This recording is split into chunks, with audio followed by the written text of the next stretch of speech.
Houston, Texas. A quiet summer morning. A suburban house, neat and peaceful, with a freshly cut lawn and a clean driveway. The neighbors that morning noticed nothing unusual, just a family like any other. Inside, a woman is preparing breakfast for her children. 5 smiling faces, 5 lives full of promise. Nothing suggests that within minutes, this home will become the stage of an unimaginable tragedy. On June 20th, 2001, Andrea Yates fills the bathtub. An ordinary gesture. But on that morning, the water will become a fatal boundary. A boundary between love and death. Between reason and delirium. Because Andrea Yates is not a killer like the others. She isn't driven by hate, revenge, or money. Not at all. Andrea is convinced she's fulfilling a duty, a gesture of salvation. In her mind, she believes she's saving her children from a fate worse than death. So how did a loving mother come to drown her 5 children, one by one? And above all, what does this tragedy reveal about the human mind when it slips into psychosis? Welcome to Trigger Minds. Andrea Pierre Kennedy was born in 1964 in Houston, Texas. The youngest of 5 children, she grew up in a modest Catholic family. A bright, shy student, she became a nurse and lived a quiet, uneventful life. In 1989, she met Russell Rusty Yates, an engineer at NASA. It was love at first sight. They married quickly and settled into a small suburban home. The couple shared big family ambitions. Rusty dreamed of a house filled with children. And Andrea, devoted as she was, agreed. In just 7 years, she gave birth to 5 children: Noah, John, Paul, Luke, and Mary. From the outside, they looked like the perfect American family. A simple, pious life centered on religion and raising children. But behind the smiles in the family photos, a silent storm was building. From the birth of her first child, Andrea suffered from postpartum depression. With each pregnancy, her symptoms worsened. She sank into anxiety, sleepless nights, and panic attacks. At times, she would sit frozen, unable to speak. In 1999, after the birth of her 4th child, she tried to end her life, once by swallowing pills, another time by wrapping a cord around her neck. She was hospitalized and given antidepressants and antipsychotics. Doctors even prescribed a series of electroshock treatments. The diagnosis was clear: severe postpartum psychosis. Doctors warned her another pregnancy could be fatal, but Rusty insisted, convinced that faith and family would pull her through. Andrea became pregnant a 5th time. The birth of Mary in November 2000 marked the beginning of her collapse. In the spring of 2001, Andrea was hospitalized again after leaving her children unattended. She confided to her doctor that she heard voices, saw demons, and believed she was a bad mother. Briefly stabilized, she was sent home. On June 20th, 2001, Rusty left for work as usual. Before leaving, he made sure his mother would spend the morning with his wife, but he left too early. For 1 hour, Andrea was alone with her 5 children. She filled the bathtub. The water rose slowly, cold and clear. Then, one by one, she led them in. Noah, 7, tried to run, but Andrea caught him. Mary, just 6 months old, was the last. 7 minutes of struggle for each child. Andrea knew it, and she repeated it. When it was over, she laid their bodies on the bed, covering Mary with a blanket. Then she picked up the phone. She called the police. Her voice was calm, almost mechanical. She also called her husband. "You need to come home." America was stunned. A mother who killed her 5 children. The ultimate horror. The media branded her a monster. Talk shows exploded with debate. Before September 11th, it was the most horrifying story of the year. 5 children from a middle-class family in Houston, Texas, murdered, drowned one after the other in the bathtub of their home. How could a normal woman, educated and loving, commit the unthinkable? The confessed killer was their mother, Andrea Yates, who is scheduled to go on trial next month. Her case has evoked both rage and sympathy across the country. Why did she do it? In 2002, her trial began. The prosecution painted her as a cold, calculating murderer. The defense argued insanity, but the jury didn't buy it. Andrea Yates was sentenced to life in prison, with the possibility of parole after 40 years. But the story didn't end there. 4 years later, the case took a turn. It was revealed that one of the prosecution's psychiatric experts had lied.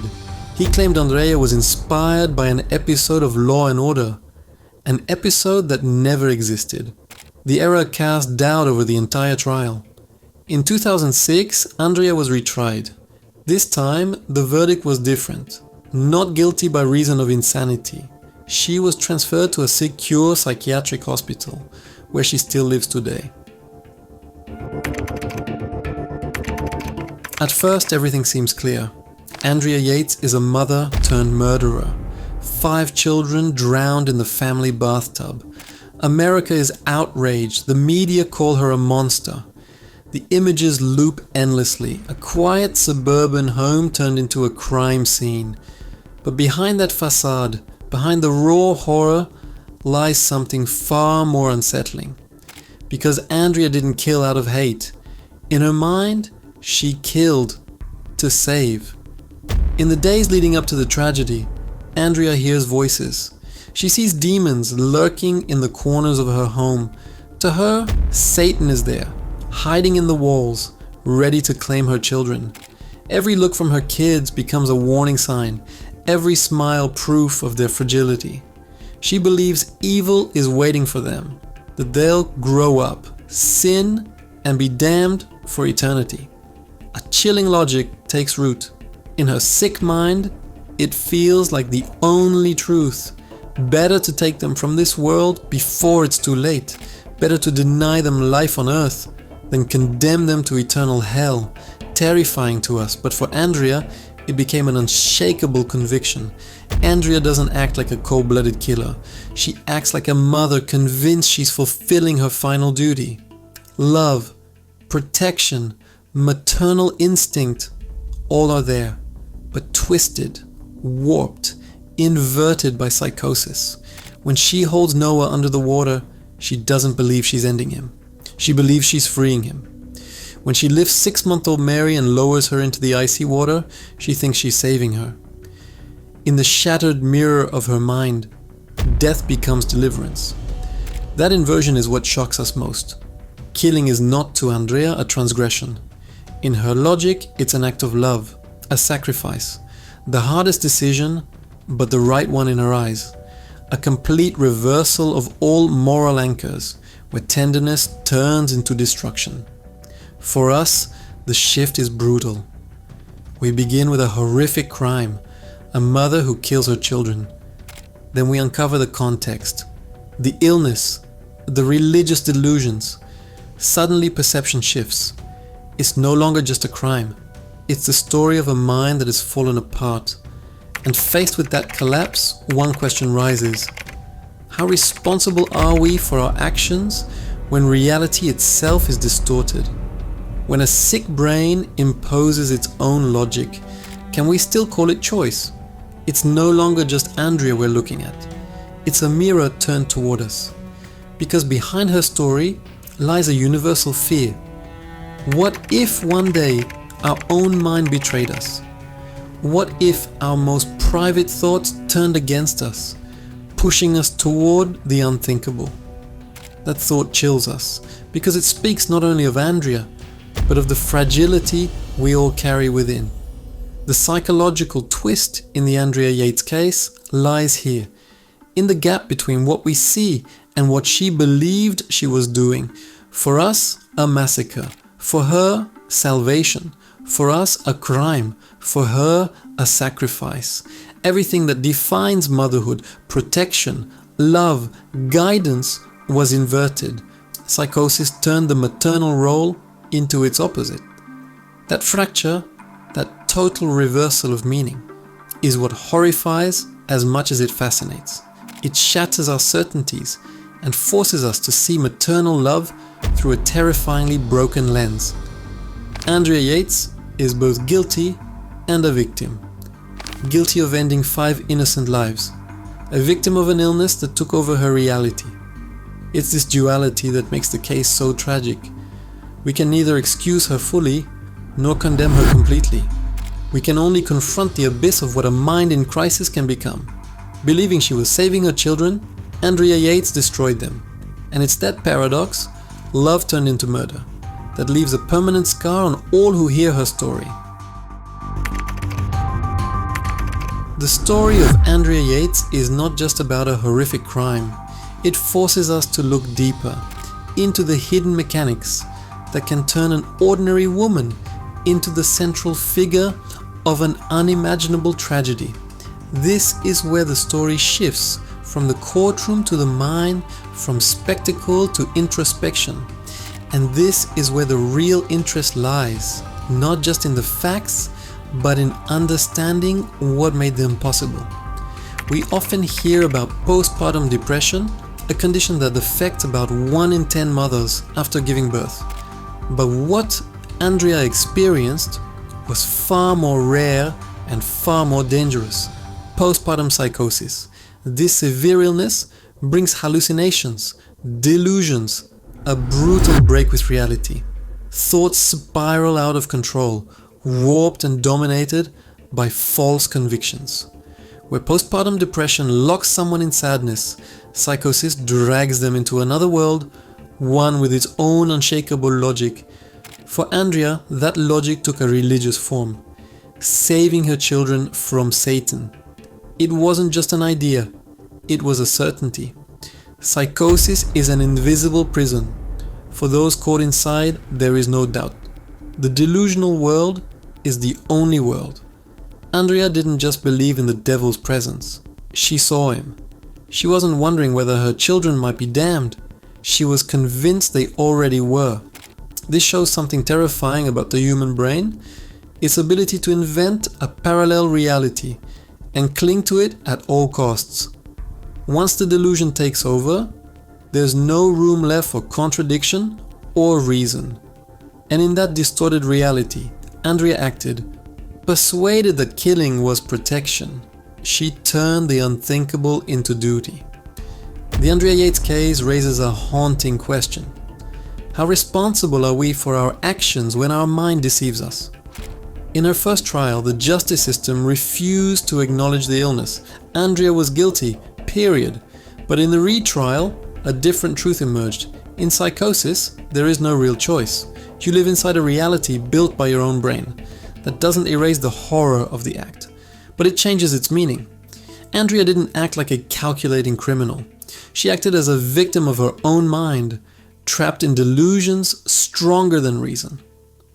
The Yates case also highlights something more universal: the crushing weight of motherhood. 5 children in 7 years, back-to-back pregnancies, religious and social pressure to be the perfect mother. Little support, a husband in denial, a circle that minimized her struggles. That mix locked Andrea into a spiral with no way out. The sense of failure, the loneliness, the constant anxiety, all of it fed the psychosis, making it stronger. This isn't just one woman's story. It reflects a system, the lack of prevention, care, and awareness around mothers' mental health. The Andrea Yates story chills us because it's not only about her personal tragedy, it points to a deeper, more intimate fear. What if our own mind could one day betray us? What if the convictions we hold most firmly were nothing but illusions built by our brain? That's the vertigo that fascinates and disturbs. The Yates case shows us that between reason and madness there's sometimes only a step, and once that step is taken, the consequences can be irreversible. The psychological analysis of the Yates case shows that the horror doesn't just come from the act itself, but from its inner logic, a logic built by illness, relentless and impossible to break without proper treatment. Andrea Yates is not just a name tied to tragedy. She is a reminder that the human brain, as powerful as it is, can also become its own trap. And it is that invisible trap that turned an ordinary mother into one of the most unsettling cases in criminal history. A suburban house, 5 children, a loving mother, everything looked so ordinary, so normal. And yet behind those walls, an unimaginable tragedy unfolded. Andrea Yates will forever be remembered as the woman who drowned her children. But reducing her story to that single fact misses what is most haunting, the fragility of the human mind. Because Andrea didn't act out of hate, she acted under the grip of delusion, convinced she was protecting what she loved most. She believed she was saving her children, when in reality she was destroying them. That paradox, unbearable, chills as much as it fascinates. Because the true horror is not only in the act itself, but in the inner logic that made it possible.